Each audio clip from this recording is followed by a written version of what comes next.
बड़वानी प्रधानमंत्री किसान फसल बीमा योजना को लेकर किसान संगठन पदाधिकारी कमल तोमर ने कहा कि फसल बीमा योजना की प्रीमियम तो नियमानुसार भरी जाती है, लेकिन इसका पूर्ण तरीके से लाभ किसान को नहीं मिल पा रहा।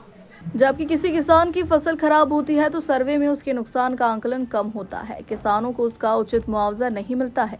उन्होंने आगे बताया है कि अधिकारियों की लापरवाही की वजह से प्रधानमंत्री फसल बीमा योजना से किसानों के द्वारा दूरी बनाई जा रही है। तो वही किसान फसल बीमा योजना को लेकर उप संचालक कृषि RL जमरे ने कहा कि अभी तक 5000 से अधिक फसल बीमा करवाए जा चुके हैं और इस फसल बीमा योजना स्वैच्छिक रूप से है। जिन किसानों को बीमा करवाना है वे करवा सकते हैं, जिसके लिए गांव-गांव जाकर किसानों को जागरूक किया जा रहा है।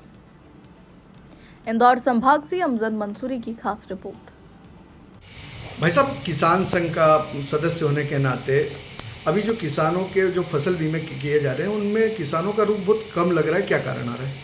इसमें क्या है भाई साहब, जैसे किसान पहले क्या बीमा करवाता था, पहले क्या वो जनरली होता था तो बीमे की किस्त कट जाती थी, लेकिन किसान को आज तक उसका प्रीमियम मिलती नहीं और कभी लाभ नहीं मिला। तो इसलिए किसान उस पर आकर्षित हुआ नहीं, उसको फ़ायदा आज तक मिला नहीं। तो इसमें बैंक वाले और बीमा कंपनी और कृषि विभाग ये सब की मिलीभगत होने के कारण किसान को कभी उसकी फसल की सही जानकारी देते नहीं, नुकसान पूरा बताते नहीं है। इसकी वजह से किसान को उसका प्रीमियम तो कट जाती है, पैसे कट जाते हैं, लेकिन उनको आज तक लाभ नहीं मिला। बहुत से किसानों को उनकी रुचि नहीं के बराबर हो गई। जो सोसाइटी में और कृषि विभाग द्वारा बताया जाता है कि ऋणी और अऋणी किसानों का बीमा अलग अलग होता है, तो इसमें जो ऋणी किसान है उनका बीमा कट रहा है अभी भी?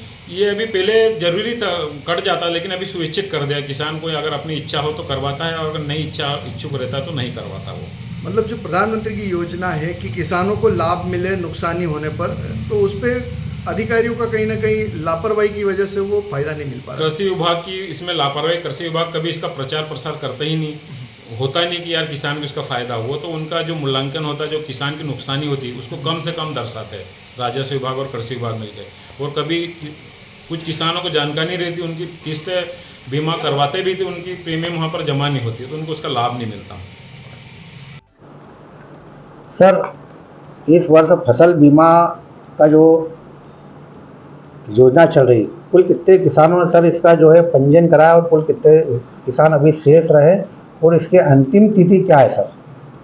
देखो, किसान की ये जो प्रधानमंत्री फसल बीमा योजना है ये ऐच्छिक है, किसान अपनी स्वेच्छा अनुसार करा सकते हैं। और अभी तक जो किसानों के कितने हुए हैं वो 5400 के अधिक हो चुके हैं। और ये जो योजना है ये 31 जुलाई तक चलेगी। इसमें कोऑपरेटिव बैंक के सभी इनके बैंक ब्रांचेस से उनकी 54 सोसाइटियाँ हैं। इसी तरीके से मध्य प्रदेश क्षेत्रीय ग्रामीण बैंक है, उनकी ब्रांचेस है। और जो नेशनलाइज बैंक है LDM साहब के अधीन जो है, सभी टोटल बैंक जो है वो जहाँ किसानों के खाते हैं वो कराते हैं, जहाँ नहीं खाते हैं वो अऋणी के रूप में करा ले। और ज़िले में जितने भी CSC सेंटर है वो लोग भी हमसे ये फसल बीमा करते हैं। सर, ये डायरेक्ट सीधे होता है कि ऑनलाइन भी होता है सर? ये बैंक की सब पूरी ऑनलाइन प्रोसेस है। इसमें किसानों के पूरी प्रक्रिया बैंक के माध्यम से होती है। अच्छा, पिछले साल सर कुल कितने लोगों ने जो है फसल बीमा पंजीयन कराया था सर?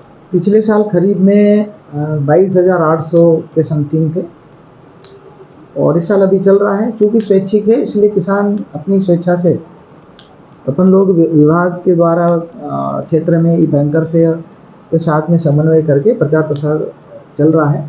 जितने ज़्यादा से ज़्यादा किसान करा सकें ये अपन कोशिश करते हैं।